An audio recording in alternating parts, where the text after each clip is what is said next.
मैं प्रोफेसर वीरेंद्र सिंह, यहाँ Buddha PG college Kushinagar मैं प्राचीन इतिहास, पुरातत्व एवं संस्कृति विषय में विभागाध्यक्ष हूँ।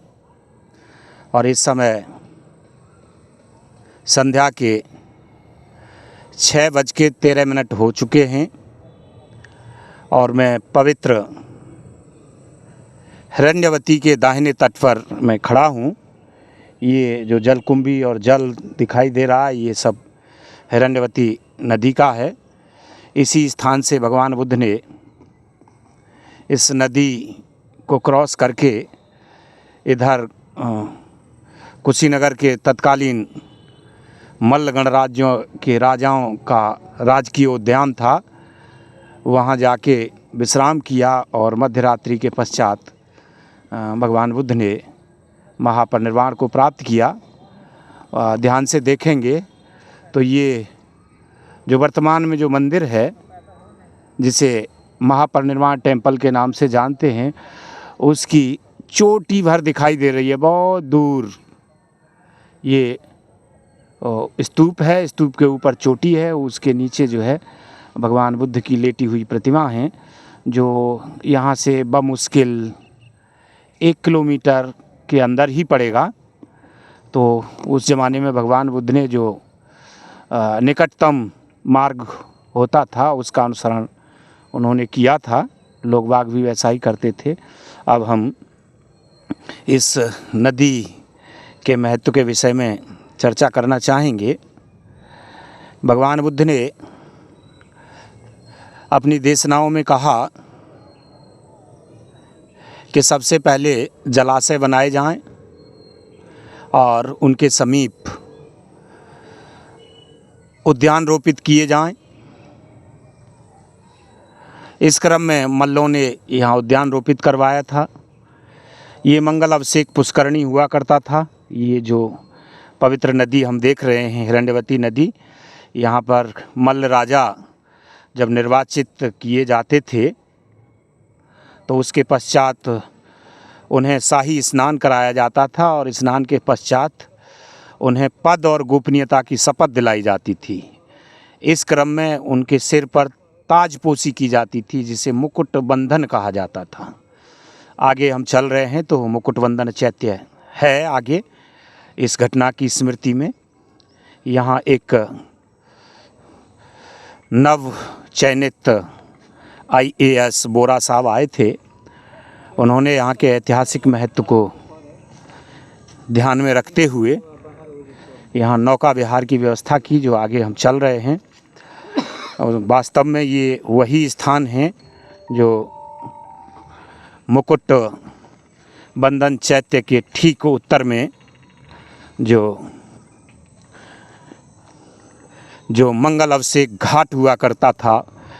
बुद्ध से पूर्व और बुद्ध के समय में भी जो है ये मल्लों का मंगल अभिषेक घाट हुआ करता था, जो कि पवित्र हिरण्यवती नदी पर हुआ करता था। और उस ज़माने में कुछ अधिक जल रहता था, वर्ष भर पानी इसमें रहता था इस नदी में। अब थोड़ा बरसात कम होती है तो इस वजह से ये पानी भी कम रहता है। तो मंगल अभिषेक घाट पर पद और गोपनीयता की शपथ दिलाई जाती थी। उसके समीप जो है एक ओपन एरिया था, खुला स्थान, जिसे चैत्य भूमि कहा जाता था उस समय।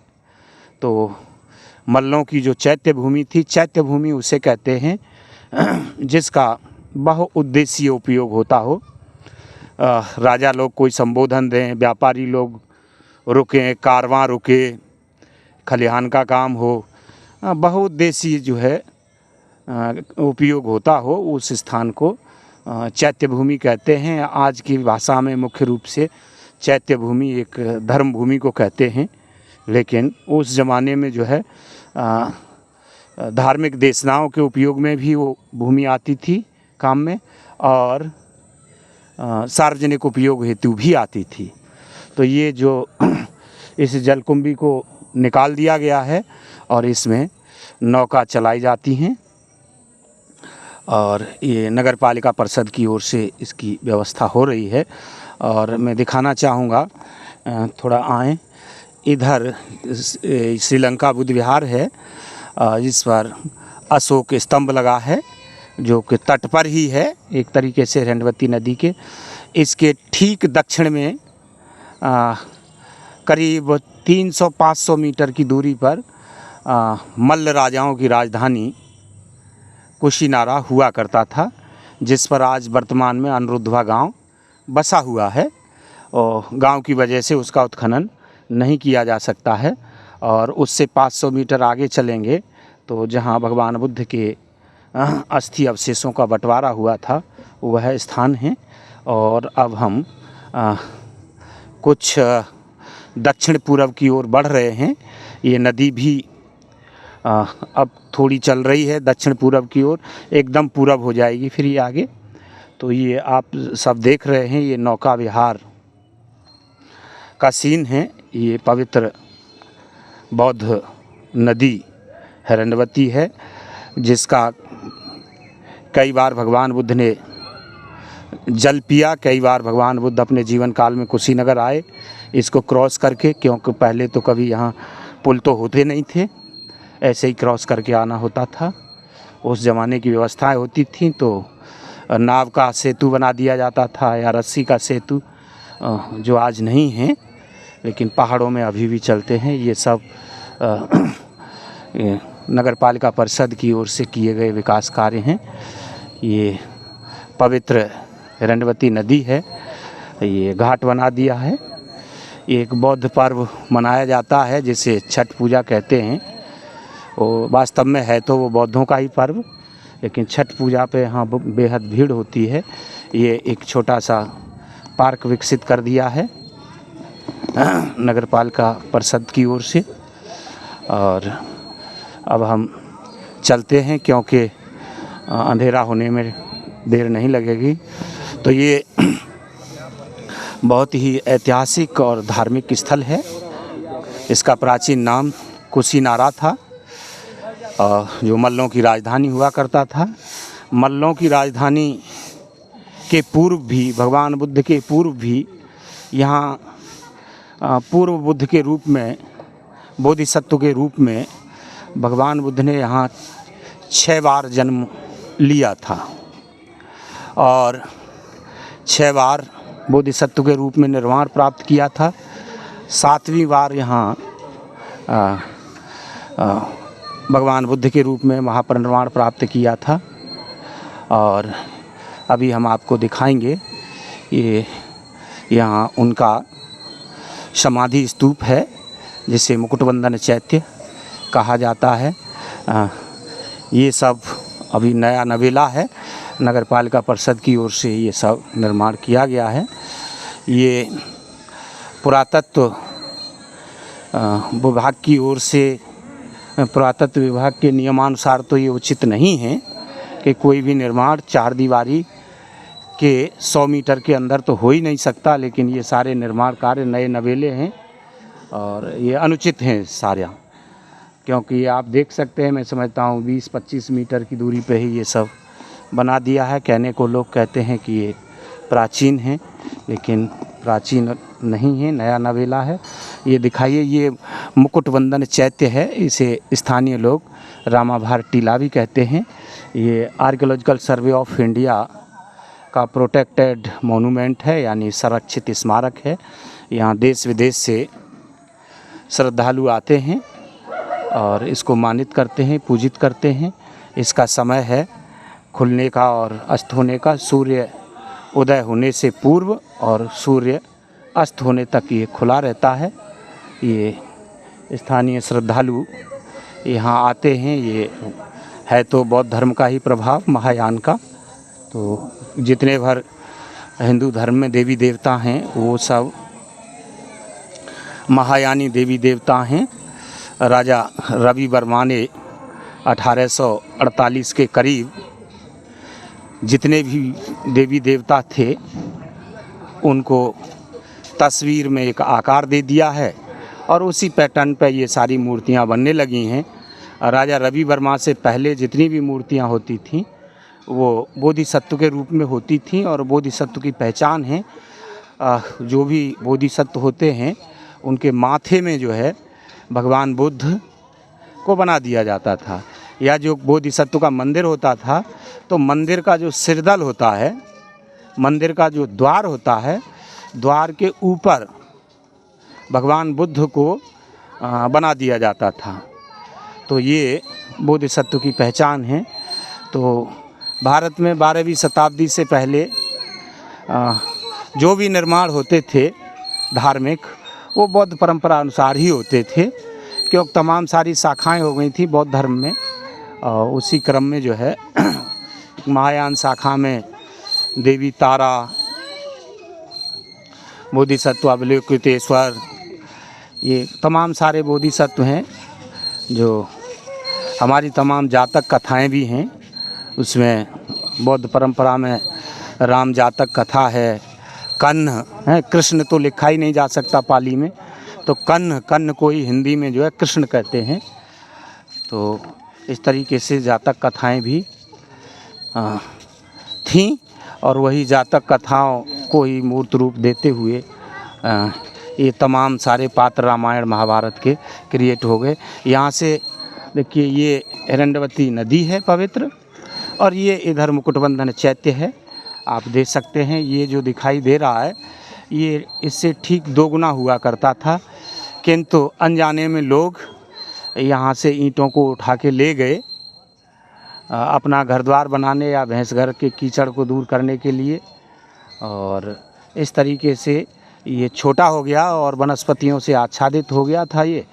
तो 1910 ईस्वी में इसकी खुदाई हुई और ये इस रूप में मिला। ये कुशीनगर की घटना नहीं है ऐसी, वो काशी के महाराजा चेत सिंह ने जो है सारनाथ के स्तूप, धर्मराज के स्तूप को भी ऐसे ही उखाड़ लिया था। इधर वहाँ विलियम ब्रंटल जब कराची से लाहौर रेलवे लाइन डलवा रहा था तो उसने भी जो सिंधु सभ्यता में हड़प्पा में जो एक स्तूप था उसको जो है उखड़वा के रेल की पटरियों में डलवा दिया था। तो अनजाने में बहुत सारे जो बौद्ध स्मारक हैं उनको मिटा दिया गया। तो यहाँ भी ऐसा हुआ है। तो ये जो मुकुटबंधन चैत्य का इतना छोटा आकार रह गया है वो इस वजह से रह गया है। अब हम ये जो नया नवेला पुल बनाया है नगर पालिका परिषद की ओर से यहाँ विकास के क्रम में, तो उसके ऊपर चल रहे हैं। इधर नौका विहार है, इसमें नौकाएं चलाई जाती हैं, आज पता नहीं किस वजह से बंद है। और इधर जो है ये इधर दिखाएं ज़रा, इधर ये हिरण्यवती नदी है और ये पूर्व दिशा है, ये पश्चिम दिशा है। बरसात के दिन हैं फिर भी बरसात कम है इसलिए पानी नहीं है। और ये भी बहुत ठीक तो नहीं हो रहा है इसके साथ में, क्योंकि इसको एक नाले का रूप दे दिया गया है और टाउन एरिया में पड़ रहा है ये। इधर उधर नगर भी विकसित किया जा रहा है। अब उसका सीवर लाइन इसमें डाली जाएगी तो इसका जो पवित्र स्वरूप है वो समाप्त होने की उम्मीद है। ऐसा नहीं करना चाहिए, लेकिन सरकारों की मंशा है। इसके ऐतिहासिक और सांस्कृतिक महत्व को नहीं जान रहे हैं लोग, या सरकारों तक ये बात नहीं पहुंच रही है इस रूप में। इस वजह से जो है ये हो सकता है जब तक सरकारें समझेंगी, जब तक देश का जनमानस समझेगा, तब तक विलम्ब हो चुका होगा। इन धरोहरों का जो हमारी ऐतिहासिक धरोहर हैं, राष्ट्रीय धरोहर हैं, धार्मिक धरोहर हैं, ये कहीं विलुप्त ना हो जाएं, इसलिए इनके संरक्षण की बेहद आवश्यकता है। किसी ने आज व्हाट्सएप किया था मुझे और अखबार की कटिंग थी, उसमें लिखा था कि 1898 ईस्वी में एक गोरखपुर जनपद में पड़ता था उस समय, उसका नाम पिपरहवा अस्थि कलश डब्ल्यू पेपे को मिला था खुदाई में वो। और उस समय भारत में कोई बुद्धिस्ट हुआ नहीं करते थे, तो थाईलैंड के लोग उसको ले गए थे, उन्होंने मानित किया, पूजित किया, संरक्षित किया और अब भारत सरकार ने उसको थाईलैंड से मांगा निवेदन करके थाईलैंड ने दे दिया, क्योंकि थाईलैंड और दुनिया के देश भारत को गुरु देश मानते हैं, गुरु भूमि मानते हैं, तो उन्होंने दे दिया आज। तो वो तो आ गया, लेकिन जब ये नदी मिट जाएगी, समाप्त हो जाएगी, तो फिर इसे दोबारा से थोड़ी कर पाएंगे। इसको संरक्षण की आवश्यकता है। देखिए क्या हाल हो रहा है इसका। आगे चलें और जो नियम हैं वो नियमों का पालन हम लोग नहीं कर पाते हैं। मैं आगे बताऊंगा कि कोई भी नदी हो, कोई भी प्राकृतिक झील हो, कोई भी पहाड़ हो, उन्हें जो है नुकसान नहीं पहुंचाया जा सकता है। ये पर्यावरण के नियम के विरुद्ध है। भारत में नेशनल ग्रीन ट्रिब्यूनल है, जिसे एनजीटी के नाम से जाना जाता है। हिंदी में उसे भारतीय हरित प्राधिकरण कहा जाता है। अगर ये निवेदन भारतीय हरित प्राधिकरण से किया जाए कि इस नदी का अस्तित्व समाप्त होने जा रहा है इन विकास कार्यों से, तो निश्चित रूप से कुछ न कुछ वो इसके बचाव के उपाय करेंगे, इस पर रोक लगाएंगे। हमको वहाँ तक चलना है और इसमें नियम है कि जो वेटलैंड होता है, जो बाढ़ क्षेत्र होता है किसी नदी का, किसी झील का, आर्द्र क्षेत्र होता है वहाँ, तो उसमें कोई भी निर्माण कार्य नहीं किया जा सकता, क्योंकि वो पर्यावरण संतुलन उससे बिगड़ता है। किंतु यहाँ कुशीनगर के साथ में बड़ा ही अनहोनी होती रहती है। उस क्रम में यहाँ राज्य कृषि विश्वविद्यालय इस नदी से महज जो है 30 फीट दूरी पर, 30 से 40 फीट दूरी पर जो है वो काम चल रहा है कंक्रीट का और सीमेंट का। अब जब विश्वविद्यालय बन जाएगा तो विश्वविद्यालय के जो प्रोफेसर होंगे, छात्र होंगे, उनके लिए कार्यालय भी बनेगा, हॉस्टल भी बनेगा, प्रोफेसर्स के लिए जो है रहने के लिए आवास बनेंगे। तो वो खाएंगे पिएंगे तो मल भी त्याग करेंगे, और मल त्याग करेंगे तो वो अपने शौचालय में करेंगे। शौचालय का जो पानी निकलेगा गंदा, उसकी पूरी उम्मीद है। भारत में कहने को कुछ है, लेकिन करते तो वही हैं लोग। वो इसी नदी में जो है वो मल आएगा। तो ये इतनी छोटी नदी तो अभी कर दी है इन्होंने, ये एक सीवर नाले के रूप में कन्वर्ट हो जाएगा, जो बड़ा ही दुखदायी रहेगा गुरुदेश के लिए। दुनिया के श्रद्धालु इस देश में आते हैं और वो इस पवित्र नदी का दर्शन चाहेंगे, और इसकी हालत अभी भी ऐसी है, और तब ये गंदे नाले के रूप में दिखाई पड़ेगा तो क्या छवि हमारे देश की रह जाएगी, इस गुरुदेश की। मैं देखता हूँ यमुना नदी राजधानी दिल्ली में एकदम गंदा नाला है। मथुरा में आते आते, आगरा में आते आते पूरा काला पानी रहता ही नहीं, उसमें बहुत कम पानी रहता है भी तो वो पूरा काला है, क्योंकि उसमें तमाम कल कारखानों का वेस्टेज पानी एक गंदा नाला में कन्वर्ट हो गई है, और इसका भी वही हाल होगा। तो ज़रूरत है इस नदी को बचाने की। अब यहाँ देखिए, ज़रा इधर दिखाएं, ये कसिया शहर है, जो कि नगर पालिका परिषद कुशीनगर कसिया है। वो यहाँ तक उसके ये बाढ़ क्षेत्र है सारा का सारा, इसमें पानी भर जाता है, लेकिन कोई ध्यान ही नहीं है सरकारों का भी और आम जनता का भी। इस बाढ़ क्षेत्र में जो है मिट्टी भर भर के ऊंचा करके मकान बनाए जा रहे हैं। कल को जो है, आज जो है भारत देश जो है लगता है कि बौद्ध धर्म के अनुयायी यहाँ कम हैं या बौद्ध उत्सव कम मनाए जाते हैं, लेकिन हमारी सनातन परंपरा है, ऐसे धम्मो सनातनो, यही सनातन है कि भगवान बुद्ध का जो जन्म दिवस मनाया जाता था, महान सम्राट अशोक का जन्म दिवस मनाया जाता था, तो 20 हाथ ऊंचा एक शोभा यात्रा का रथ होता था, जिस पर एक तरफ भगवान बुद्ध की प्रतिमा होती थी और एक तरफ सम्राट अशोक की होती थी। पूरे नगर में और नगर परिक्षेत्र में घुमाया जाता था, और पूरी जनता जो है आ जाती थी, देश विदेश के लोग आते थे।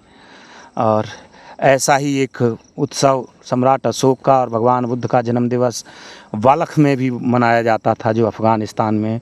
वहाँ की जो शोभा यात्रा का जो रथ होता था वो 30 हाथ ऊंचा होता था, क्योंकि उस ज़माने में कोई बिजली के खंभे तो होते नहीं थे, ऊंची बिल्डिंगें नहीं होती थी, तो ओपन एरिया होते थे, उसमें शोभा यात्रा निकलती थी। तो मान लीजिए यहाँ कभी कुशीनगर में शोभा यात्रा ऐसा निकालना प्रारंभ करेंगे, 10-20 लाख लोग जब इकट्ठे होंगे तो कहाँ जाएंगे, कहाँ रुकेंगे, भगदड़ मच जाएगी। बाई चांस अगर कोई अफवाह उड़ जाती है तो उसके लिए हमको ये स्थान खुला रखना चाहिए, इसमें बिल्डिंगें नहीं बनानी चाहिए। अब पता नहीं सरकार का ध्यान कहाँ है और जन समुदाय का ध्यान कहाँ है। और मैं इस मायने में जो है, भले ही 2%, 10%, 30% जो भी बौद्ध अनुयायी हैं इस देश में, वो भी सजग नहीं हैं, वो डरे हुए सहमे हुए हैं। अपनी जुनून बात को तो उठाना चाहिए, जुनून तरीके से उठाना चाहिए, लेकिन वो ऐसा भी नहीं करते हैं। उनकी भी कहाँ जाने सोच है।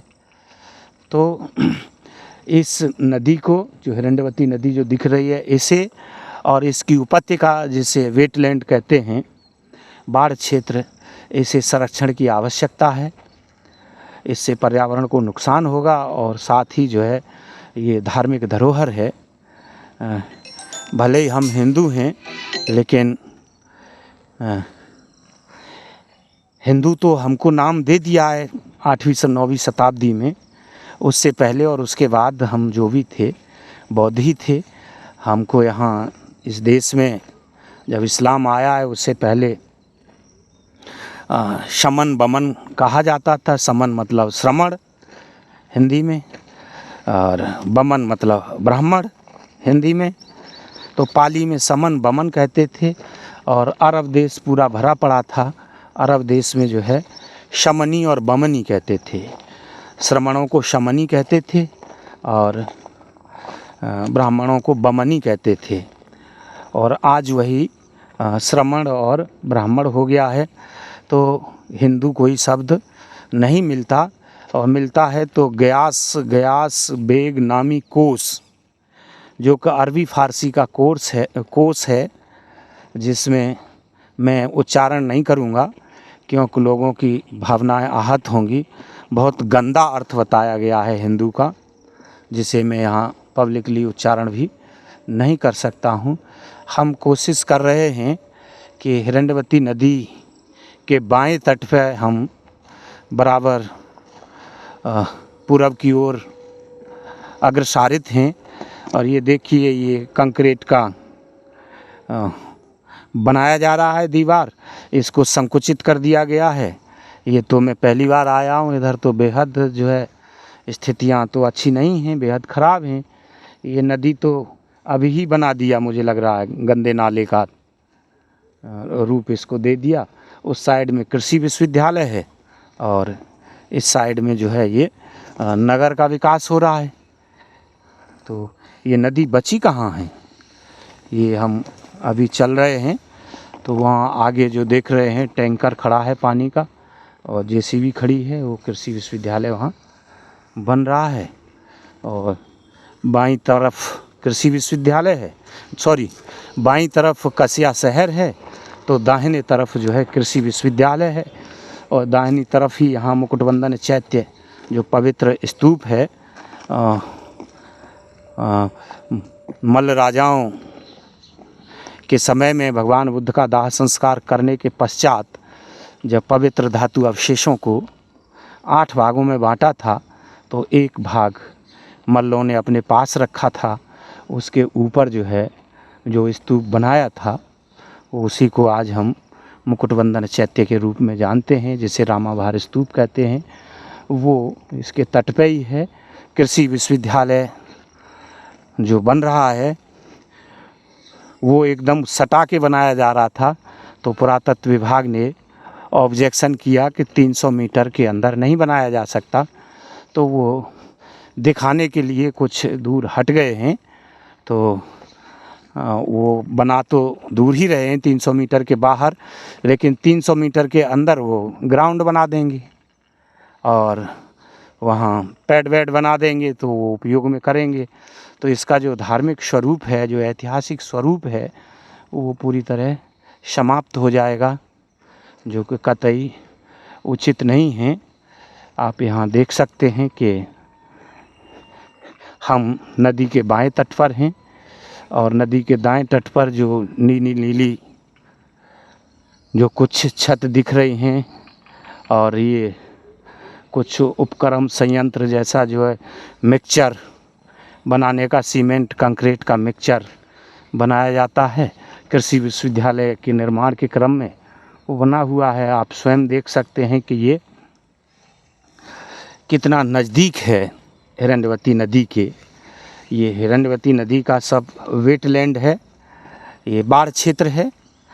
जो नियम हैं कि नदी, पहाड़, प्राकृतिक झील, इनके समीप जो है कोई बड़ा निर्माण कार्य नहीं किया जा सकता, स्थायी निर्माण कार्य नहीं किया जा सकता। लेकिन पता नहीं इन लोगों ने कृषि विश्वविद्यालय बनाने के क्रम में एनओसी लिया है या नहीं लिया है।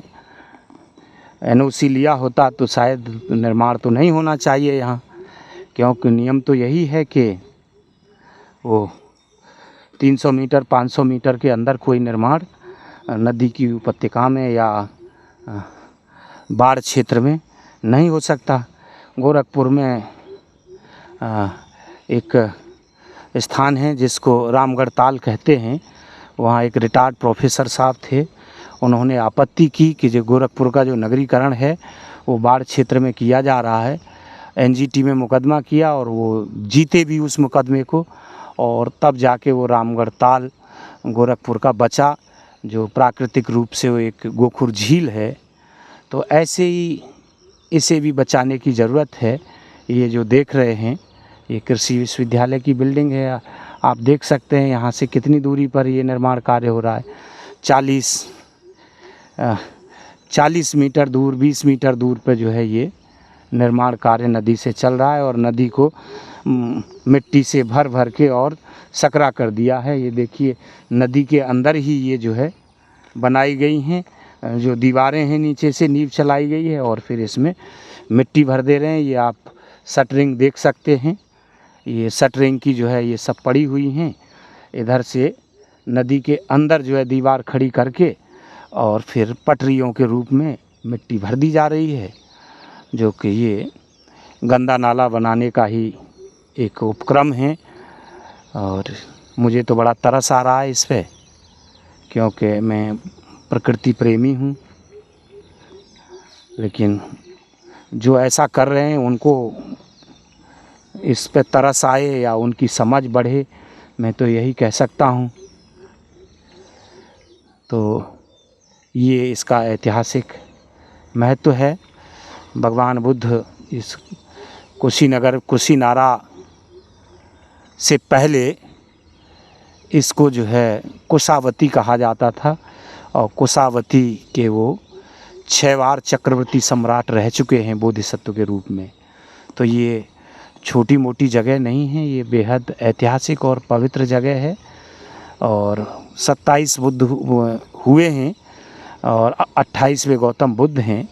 उन 27 में से 7 पूर्व बुद्धों के पुरातात्विक प्रमाण मिल चुके हैं और गौतम बुद्ध से पूर्व के 2 बुद्धों के तो पवित्र धातु अवशेष और स्तूप भी मिल चुके हैं। तो ये काल्पनिक बातें नहीं हैं, ये वास्तविक बातें हैं। लेकिन पता नहीं हमारा देश कब जागेगा और विश्व के लोग भी यहाँ कब जो है इन चीज़ों को प्रकाश में लाएंगे। ये मैत्रेय प्रोजेक्ट के लिए ज़मीन सारी जो है संरक्षित की गई थी, अब मैत्रेय प्रोजेक्ट तो जाने कहाँ चला गया, यहाँ कृषि विश्वविद्यालय बनाया जा रहा है। तो एक्वायर तो किसानों से सस्ते में जो है 10-15 साल पहले ही जो है, जबकि ज़मीन का रेट बहुत सस्ता था तब उनसे एक्वायर कर लिया ज़बरदस्ती। आज जब ज़मीन का रेट बहुत बढ़ चुका है तो वहाँ फ्री की ज़मीन में कृषि विश्वविद्यालय बनाया जा रहा है। मैं तो ये भी सुनता हूँ नियम में कि जिस उद्देश्य से जो है जिस ज़मीन का अधिग्रहण होता है सरकार के द्वारा, उसी उद्देश्य को पूरा करने के लिए उस ज़मीन का प्रयोग किया जा सकता है, उसका प्रयोग नहीं बदला जा सकता है। जब मेट्रो प्रोजेक्ट के लिए ज़मीन अधिग्रहित की गई थी तो मेट्रो प्रोजेक्ट ही बनना चाहिए था, ये कृषि विश्वविद्यालय कैसे बन रहा है? तो ये तो अब लोग ही जाने।